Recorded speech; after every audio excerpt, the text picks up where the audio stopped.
अगर आपको सांस लेने में मसला आ रहा हो या सांस की तंगी हो, काली खांसी हो, शदीद खांसी हो या फंदे वाली खांसी हो जो नॉन स्टॉप होती है और सांस लेने में बंदिश हो रही हो, हलक में जलन हो, ज़ख़म हो, तो उसके लिए आप ये करशी वालों का कोरेस कूल इस्तेमाल करें। इंशाल्लाह बहुत ही बेहतरीन और अच्छा नताइज है इसके।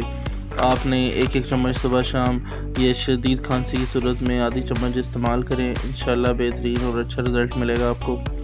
ठीक है। और साथ ठंडे चीज़ों से परहेज़ करें, ठंडे पानी से अवॉइड करें और इसको ताज़ा पानी के साथ भी ले सकते हैं। बहुत शुक्रिया। अल्लाह हाफ़िज़।